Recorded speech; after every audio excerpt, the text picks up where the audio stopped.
तुमचं स्वतःचं आपले सरकार सेवा केंद्र चालवायचं स्वप्न आहे का? तर ही आहे तुमच्यासाठी गोल्डन अपॉर्च्युनिटी. तर आपले सरकार सेवा केंद्राबाबत केंद्र शासनाच्या CSE 2.0 अंतर्गत मार्गदर्शक सूचनेबाबतचा तरतुदींमध्ये सुधारणा करण्याबाबत महाराष्ट्र सरकारने नवीन GR जारी केला. पण यावेळी नियम बदलले. एलिजिबिलिटी, इंटरव्ह्यू आणि मार्क सिस्टम सगळं वेगळं आहे. आज आपण हे पूर्ण GR सरळ भाषेत विथ रिअल लाईफ एक्सप्लेनेशन समजून घेणार आहोत.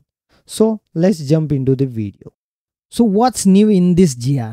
तर या नवीन GR मध्ये स्पेशल काय आहे? तर 2025ला सरकारने जुना GR मध्ये अपडेट करून CSE 2.0 अंतर्गत ही नवीन योजना आणली आहे. म्हणजे काय? आधी फक्त CSE चालवणाऱ्यांना संधी होती, पण आता इतर इच्छुक लोकांना ही संधी दिली जाते. जर तुम्ही त्या गावातले रहिवासी असाल आणि अटी पूर्ण करत असाल तरीही तुम्हाला आपले सरकार सेवा केंद्र चालवण्याची परवानगी मिळू शकते. पण थांबा, अटी अजूनही आहेत. आता एलिजिबिलिटी पाहूया.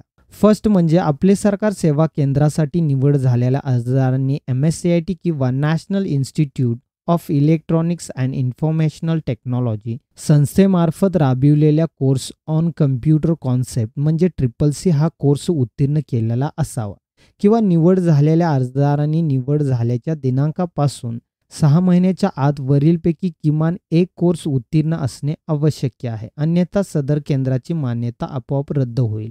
नंबर 2, सदर अर्जदाराकडे त्याचे स्वतःचे पॅन आणि आधार कार्ड असावे.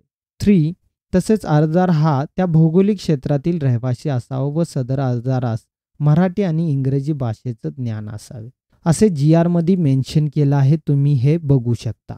म्हणजे सिंपल शब्दात तुम्ही गावाचे रहिवासी असाल, कम्प्युटर कोर्स केलेले असेल आणि कागदपत्रे तुमच्या नावावर असतील, then you are eligible. Okay, चला आता सगळ्यात महत्त्वाचा भाग म्हणजे मार्क सिस्टम. म्हणजे जर एकापेक्षा जास्त लोकांनी अप्लाय केलं तर कोणाला केंद्र मिळेल हे कसं ठरेल? तर सदर निवड प्रक्रियेमध्ये 100 गुण निर्धारित करण्यात येतील. तर गुणांची विभागणी खालीलप्रमाणे असेल. तुम्ही GR मध्ये पाहू शकता. कोणत्याही शाखेचा पदवीधर असल्यास 30 गुण मिळतील.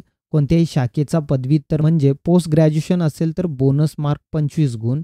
CSE केंद्र असल्यास 25 गुण. समितीकडील मुलाखतीचे गुण 20 गुण. तर मुलाखतीच्या गुणांची विभागणी खालीलप्रमाणे राहतील. तांत्रिक ज्ञान असल्यास 6 गुण. लोकसेवा हक्क अधिनियम 2015 चे ज्ञान असल्यास 4 गुण. सामान्य ज्ञान व व्यक्तिमत्व, सामाजिक क्षेत्रात राबविलेल्या उपक्रम अथवा सामाजिक क्षेत्रात केलेल्या कार्याचा अनुभव असल्यास 10 गुण असे या GR मध्ये दिलेला आहे. सो अर्ज करण्याची प्रोसेस सिंपल आहे. तुम्हाला जो GR दिलेला असतो त्यात एक नमुना दिलेला असतो मित्रांनो. तो अर्ज भरून जिल्हाधिकारी किंवा पंचायत समिती कार्यालयात तुम्ही ते सादर करू शकता. हा GR जून 2025 मध्ये आलेला आहे आणि आता या नियमानुसार कोणत्याही जिल्ह्यातील पात्र व्यक्ती अर्ज करू शकतो.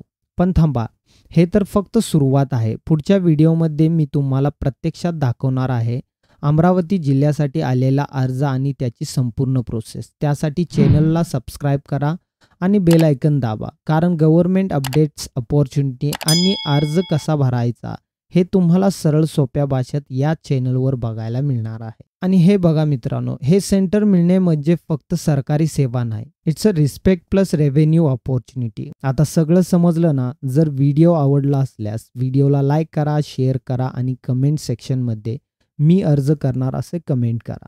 सो शेवटचं लक्षात ठेवा, अर्ज करण्याची संधी सगळ्यांना मिळत नाही, पण जे अपडेटेड असतात त्यांनाच मिळते. So be ready and all the best.